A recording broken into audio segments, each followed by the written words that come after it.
This episode is brought to you by Indeed. Stop waiting around for the perfect candidate. Instead, use Indeed sponsored jobs to find the right people with the right skills fast. It's a simple way to make sure your listing is the first candidates see. According to Indeed data, sponsored jobs have 4 times more applicants than non-sponsored jobs. So go build your dream team today with Indeed. Get a $75 sponsored job credit at Indeed.com/podcast. Terms and conditions apply. Dripping in gold? That's cool. Dripping in Velveeta's supremely creamy golden cheesiness? That's respect. Elevate your drip with Velveeta's range of outrageously delicious dips and dishes. Shells, cheese, melty blocks, and heat and eat queso that go all in on indulgence. Flex on your fam with a creamy, cheesy masterpiece and go all in on what you love with Velveeta. Respect the drip and satisfy your cravings. Bring home the drip with Velveeta. TaxAct knows every small business owner has different tax filing needs. With TaxAct, you can file yourself with the help of an expert, or TaxAct can do it all for you. You're the boss, the head honcho, the top banana. And TaxAct is like your loyal, trusty tax aide, ready to pounce on any tax needs you might have. TaxAct is dying to pounce on some small business tax needs. TaxAct. Let's get them over with. This episode is brought to you by Redfin. You're listening to a podcast, which means you're probably multitasking. Maybe even scrolling home listings on Redfin, saving homes without expecting to get them. But Redfin isn't just built for endless browsing. It's built to help you find and own a home. With agents who close twice as many deals, when you find the one, you've got a real shot at getting it. Get started at redfin.com. Own the dream. Welcome to Unpacked, 5 Questions, a podcast that takes you behind the scenes of one great travel story. I'm Catherine LaGrave, executive editor at Afar. I've loved a magazine since I was a kid, and not just the stories in the magazine, the stories about how those stories got made too. Now, decades later, that's the purpose of this whole podcast. Speaking with writers and photographers who have an ear for incredible travel experiences about how their print stories came to life. Lisa Abend is one of those people. An Afar contributing writer, Lisa is based in Copenhagen and has written about everything from what it's actually like to buy a €1 home in Sicily to the ways climate change is transforming Greenland's landscapes and language. For her newsletter, The Unplugged Traveler, she travels around Europe without using the internet. Lisa is also incredibly knowledgeable about food and lived in Spain once upon a time to report her 2011 book, The Sorcerer's Apprentices.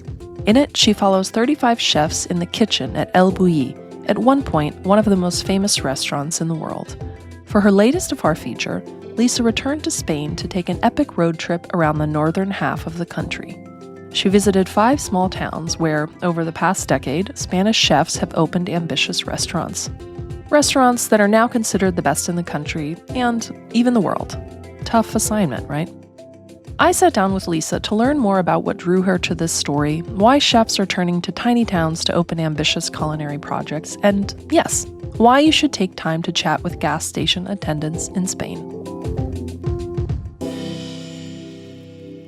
Hi, Lisa. So nice to be speaking with you again. Yes, it's very nice to be back. So your most recent story for us is about chefs who are helping revitalize tiny towns in Spain by moving there, in some cases returning to their homes there and opening these incredible restaurants, many of which have earned Michelin stars in recent years. And I'm curious, where did you first hear about the movement of some of these chefs, and when did you think, oh, this is a story?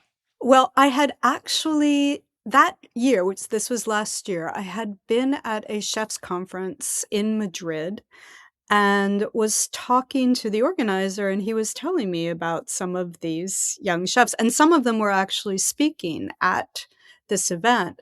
And listening to them, especially listening where they had come from, because they were working in some of the best restaurants in Spain, which means really some of the best restaurants in the world.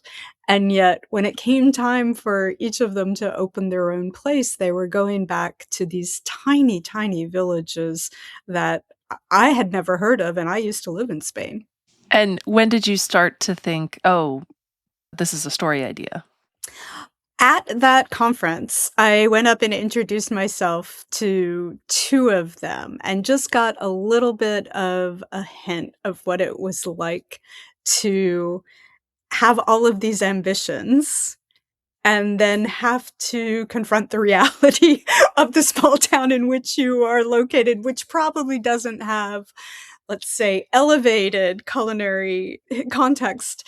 And so I thought that, like, that question about that struggle of coming with all of this training and these ideas and this creativity and talent and looking at the limitations of the place where you choose to base yourself. That seemed like an interesting tension.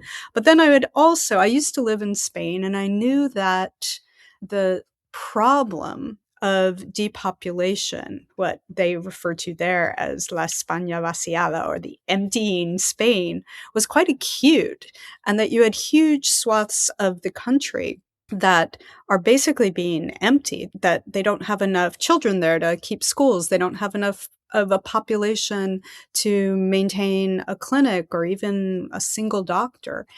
And so I kind of put these two things together and started thinking, I wonder if there's also a story there, if a restaurant could actually help fight that depopulation. You bring me so beautifully and so naturally to my next question, because food and travel, oftentimes, especially in storytelling, are framed as separate things when in reality they're so closely tied and really drive each other. In what ways did reporting this story really show you how one can support or inform the other? Yeah, that became very clear really from the start, as soon as I got to the first place, because what I quickly learned in this small town in Extremadura of 1,800 people is that they saw that restaurant as a special occasion place, that the locals there would go there maybe for a birthday or anniversary, or if they had guests coming from out of town and they wanted to show off what their town had. But that restaurant in particular, and this would be true for all of them, really depended on drawing travelers from other parts of Spain and even further abroad. And by bringing those people, by using food as the lure, as it were, to draw people, they would bring with them revenue and greater opportunities. And in some cases, those opportunities would sort of radiate out from the restaurant, first to their suppliers, their producers, and then to people who might want to open bed and breakfast or start making certain kinds of crafts that might be appealing to visitors. None of the restaurants had been open for all of that long, so it was still early days, but they could definitely see a kind of ripple effect. Mm-hmm.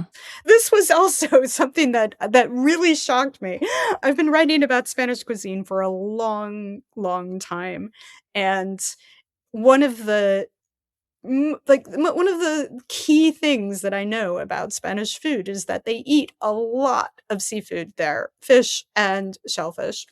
And especially in the north, because they've got the Atlantic there with really phenomenally good shellfish, it had never occurred to me that you could even have a Spanish restaurant that didn't serve at least a few courses of seafood. But in the north, none of those restaurants did. And this was so striking to me because at no point were we ever more than 100 kilometers from the sea. And so 60 miles. And yet, none of them served it because it wasn't part of the local culture. There was a mountain range in between, or the town was too poor and nobody would bring it in. And so in each of these restaurants, the chefs were true to that. They were that devoted to the local cuisine. That is a funny surprise. Yes, Yes. definitely. Yeah, I think there was the one that you mentioned about, well, they would bring salted cod, like dried. Was it the Yeah. bacalao that they would bring? Bacalao once a year at Christmas, because that was Ancils, because it was, it's way up in the Pyrenees, and the village would be completely closed off for much of the year by snow. But for this, and who knows when the bacalao actually got there, because it's planks. It'll keep forever. But that was considered the Christmas dish. And so there was salt cod on the menu, but otherwise no seafood there either. Well, sounds like you were not wanting for amazing food. I was not. You mentioned living in Spain before. You're certainly no stranger to fine dining. You're the author of The Sorcerer's Apprentices, behind-the-scenes look at El Bulli. I love the title, by the way. Oh, thank you. Goethe fan. How has fine dining in Spain changed since that book was published? Well, that was maybe the most exciting thing for me about this story, because I've felt that in some ways there hadn't really been anything new in the dining scene, in gastronomy, since Ferran Adrià, who is the chef of that restaurant, and the kind of wave of what you could call avant-garde cooking really took off in Spain. And that's not to say that there haven't been great new restaurants. There absolutely have been. But something that really new in terms of ideas, that I hadn't really seen that much of. But what I found when I went to these restaurants is that each of these chefs had been trained in a lot of those very innovative techniques, but they were using them not just to show off new tricks or make foams or whatever you think of it when you think about sort of high-end dining. They were using it to tell stories about a very, very well-defined and local culture. And so it felt like there was this whole other layer there that they were exploring. They weren't just, I mean, we're all very used to the idea of local cuisine, right? Of farm to table or showcasing local ingredients. And they were definitely doing that, but they were also looking to their history and their culture and trying to say something about that through what were very modern culinary techniques. Mm-hmm. I mean, there's so many wonderful examples of that in the story. I think of the breadsticks. They're not breadsticks. It's like dried intestine, lamb intestine, yes. And also the dessert, the ash forward dessert. Well, you know, that restaurant, Area, and the chef Edorta Lamo, that one was especially powerful, I thought. Edorta, I had actually been to his previous restaurant, which was a tapas bar in San Sebastian. And what made that tapas bar so great, or Pinchos bar, was that he was doing really innovative, modern, creative kind of tapas or pinchos. When he opened Area in the town that his family came from, he had this huge repertoire of really advanced, innovative technique. But he applied it not just to, again, like the more sort of local cuisine. He wanted to tell a story because this had been such a poor region of Spain and still almost semi-feudal in some of its land ownership patterns. People went hungry much of the time, and the way that they fed themselves was through essentially stealing from landowners. They would go up into the woods and they might illegally hunt. They could maybe go to the river and illegally fish on land that they did not have access to. They could forage for berries or mushrooms or lichen. There was a lot of lichen, acorns. And that's what they survived on.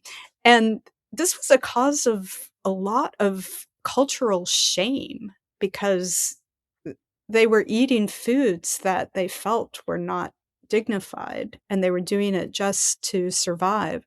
And so part of what Edorta was trying to do there was elevate that and show that it could be delicious and beautiful and worthy of the sort of name cuisine itself. After the break, Lisa shares her advice for Spanish road tripping and which food from her trip she'd choose for dinner in a heartbeat.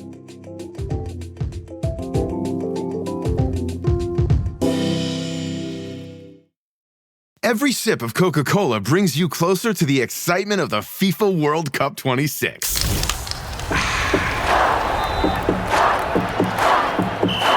Because nothing compares to the joy. So grab a Coke and drink in the FIFA World Cup 26. No purchase necessary. 13 plus in 50 U.S. states and D.C. with a web-enabled device. Ends March 1st with 8 entry periods. Rules at cokeurl.com/soccerrules. How old were you when you realized you were the son of a president? I don't think anyone's ever asked me that before. FX's Love Story. John F. Kennedy Jr. and Carolyn Bessette. I didn't think I could love someone like this until you. From executive producer Ryan Murphy. It's not a question of if I want to spend the rest of my life with you. It's if I'm cut out to be Mrs. JFK Jr.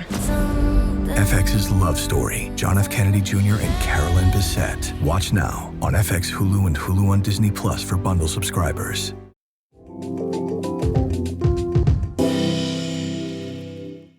I think this is an epic food story, and it's also just a really epic road trip. I mean, you spent hours driving. A lot of that, of course, didn't make it into the story because of space, but what advice do you have for road tripping in Spain?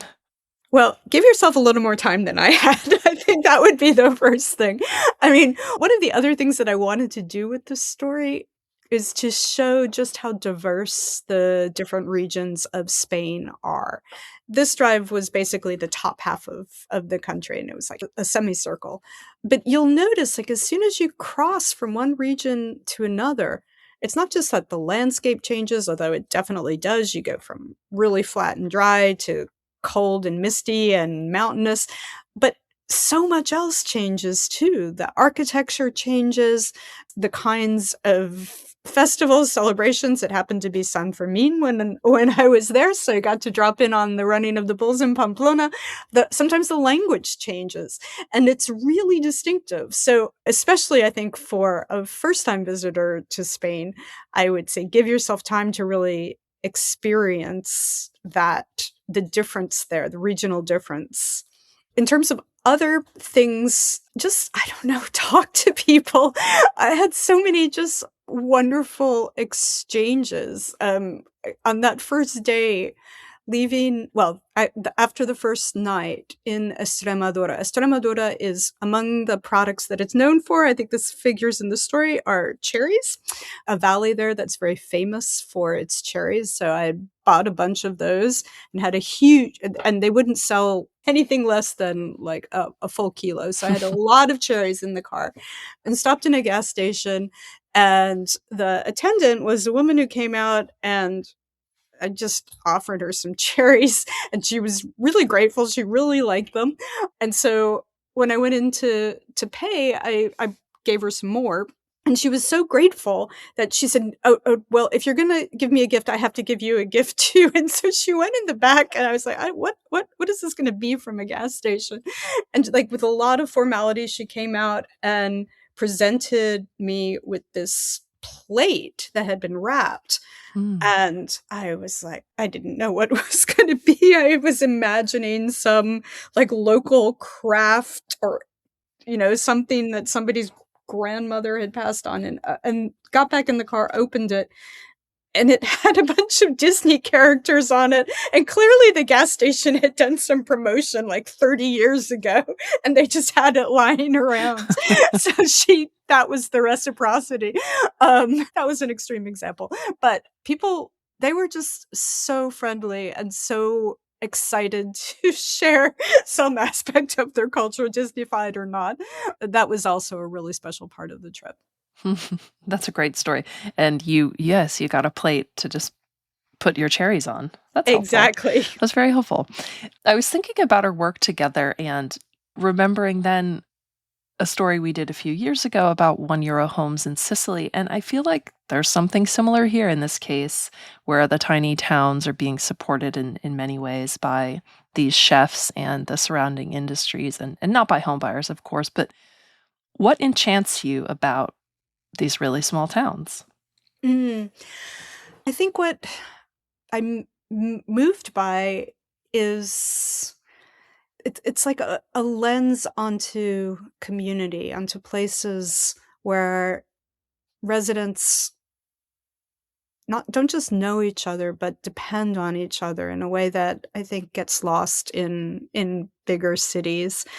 And I think it's also a place where you can, I mean, this kind of goes back to your previous question, but as a traveler, where you can feel like your impact isn't negative. I write so much about over tourism, and there's so many places in Europe that are suffering from that.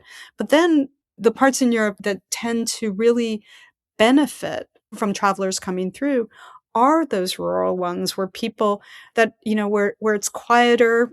There may not be a gazillion museums or hot clubs to go to, but there is a kind of beauty. There's a chance to really talk to people and see how their community works. And there's a chance to actually have a positive impact. I love that. There are so many beautiful moments of community, of food in the story, and I know that asking you to pick a favorite meal is unfair, so I'll go smaller. Thank you. Yep. What is one thing from your trip that you'd like to eat right now in this moment? Oh. And tell us why. Oh, that's a great question. Well, It's what time where you are. I guess that's maybe helpful. it's dinner time. That's very, yes, it's perfect. It's perfect. Okay, so one confession is that one of the regions that I go through is Asturias, which is in the northwestern part of Spain. And I actually lived there off and on for a few years. And to this day, it remains my favorite part of Spain. It's very, unlike much of the country, it's very green. It's this very narrow strip that is bordered on one side by the sea and by mountains on the other. And so it's very dramatic scenery. There are a couple of very nice cities there, but it's predominantly rural. And Asturias has a very distinctive culinary culture. Because it was so wet, it's one of the two regions in Spain that actually produce cow's milk dairy rather than sheep or goat, which is what you get in most of Spain. They drink cider there instead of wine. They have like beautiful, I have a tradition of like farm-raised chickens that are delicious. And they also grow incredible beans. And the flavors there are very distinctive to me. So there were a couple of dishes at Monte, which was the restaurant in this teensy little village called San Feliz, that really sort of captured those same flavors. And one of them was super simple. It's called bollo prenau, which translates literally as a pregnant roll or pregnant bun. And it's just like a bread roll that's stuffed with like a soft chorizo. And it's really smoky from the pimenton and kind of porky. And it's just delicious. And at Monte, Shuna made a very refined version of that I would eat in a heartbeat. Sounds like a good dinner with some cider if you Exactly. In what ways is this also a family story? Well, that was something that I hadn't expected, but kept coming through again and again, in part just because oftentimes the chefs, when they opened the restaurants, they would work with family members. That was true at Versátil in Extremadura, where Alejandro worked with his two brothers. All three had decided to open the restaurant together. Shuna in San Feliz, when he opened that, it was by himself, but his sister, who was working, I think, in a butcher in the neighboring town, soon joined, and she was actually learning to be a server in a high-end restaurant. She was still a little nervous about it, but she was doing great. And then probably the most beautiful example of that was Ancil's with Iris, this young just powerhouse of a chef who had, for one thing, she had learned to cook from her grandmother. It was her grandmother who first opened an inn in this tiny village, and the grandmother cooked together there, each one in their own style. Iris more modern and grandmother more traditional. But she today was running that restaurant. Her grandmother is still there, lives next door actually. But she was running the restaurant with her brother Bruno. And Bruno became the sommelier and sort of ran the front of the house. And it was just this lovely family enterprise. So in really all of them, there was a family connection. But what I also found was that they were looking back to their family's history and past. I mean, Edorta had chosen this place because his family had been in this town, which I got to tell you is not like the most beautiful town in the world, but it was where he wanted to be because his family had been there literally since the 1400s. And then probably the most amazing thing that happened on that trip was at the first restaurant, as we were leaving, Alejandro, the chef, insisted that I go to this other town, and that turned out to be completely abandoned. It was sort of a ghost village. And that town was called Granadilla. And the next day at Monte, there was a dessert on the menu that was also called Granadilla. And it turned out that chef's parents, Shuna's parents, or his father, had been born in the same town, in Granadilla, and had left it when people were evicted to move north and get a job up in the north. So there were all of these sort of mysterious family connections that came out in the course of the reporting. Yeah, it's really fun to follow as a reader, and it was a real joy to work on it with you. Thank you so much for chatting, and My I'm pleasure. sure we'll speak again soon. I'm sure we will. Thank you. Listener, thank you for tuning in to this episode of Unpacked 5 Questions. In the show notes, you'll find a link to Lisa's story and to her social media handles. Join me in 2 weeks for another episode that takes you behind the scenes with our award-winning features writers and photographers. I'll be speaking with Paris-based photographer Natalie Mohajer, whose recent photo essay on Siwa, Egypt has me dreaming of warm weather and sand dunes. Ready for more interviews with travel writers? Visit afar.com and be sure to follow us on Instagram and TikTok. We are at Afar Media. If you enjoyed today's exploration, I hope you'll come back for more great travel stories. Subscribing always makes that easy. And be sure to rate and review the show on your favorite podcast platform. It helps other travelers find it. This has been Unpacked, 5 Questions, a production of Afar Media. The podcast is produced by Aislinn Green, Nikki Galtaland, and Catherine LeGrave.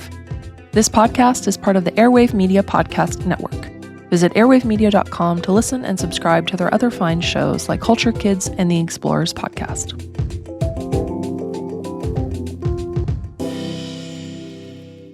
Life's full of big money decisions. Dividend versus growth stocks, tapping home equity, even navigating tariffs. And for every smart tip out there, there's another one that sounds smart but isn't. That's where NerdWallet's Smart Money Podcast comes in. I'm Sean Piles, a certified financial planner professional. And I'm Elizabeth Ayola. On NerdWallet's Smart Money Podcast, our finance journalists do the homework so you can make confident wealth-building moves. Whether you're building your portfolio or protecting it, we've got the facts and a little fun along the way. Follow NerdWallet's Smart Money Podcast on your favorite podcast app.